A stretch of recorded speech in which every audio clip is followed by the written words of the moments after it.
આ રીતે જો પાલકનું શાક એક વખત બનાવશો ને તો જે લોકો નહીં ખાતા હોય એ પણ ખાવા માંડશે ને જેટલું બનાવશો ને એટલું ઓછું પડશે, એટલું સરસ એવું બને છે।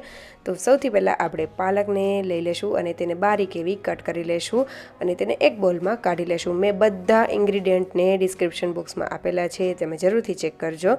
હવે મરચાં, લસણ, ડુંગળી એને આપણે રફલી કટ કરીને તેની સાથે રાખી દઈશું। આદુને પણ ખમણીને રાખીશું।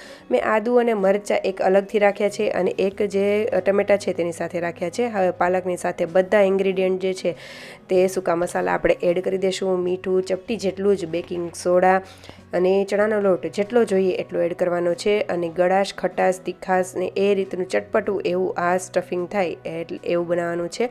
તેલ અને અડધી ચમચી જેટલું જ પાણી એડ કરીને આપણે આ રીતના બોલ્સ બનાવી લેશું। ચણાનો લોટ જેટલો જોઈએ એટલો જ એડ કરવાનો, બહુ વધારે એડ ન કરવો।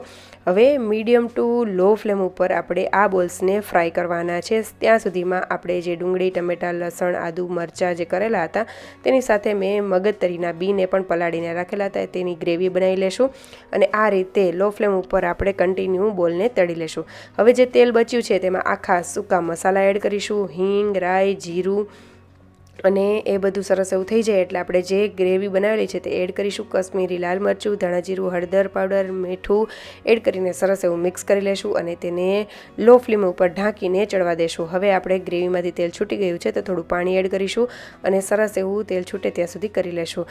હવે કસૂરી મેથી અને બોલ્સ એડ કરી દેશું અને ગરમ મસાલા પાવડર એડ કરી દેશું અને થોડી વાર માટે ઢાંકીને થવા દેશું। તેલ છૂટી જાય ત્યાં સુધી કરી લેશું। તો તમે ક્યારેય પણ ન બનાવ્યું હોય આ રીતનું શાક તો જરૂરથી બનાવજો અને જો સારી રેસીપી લાગે તો લાઈક, શેર અને સબસ્ક્રાઈબ કરજો। ફોલો કરવાનું ભૂલતા નહીં। Thank you for watching.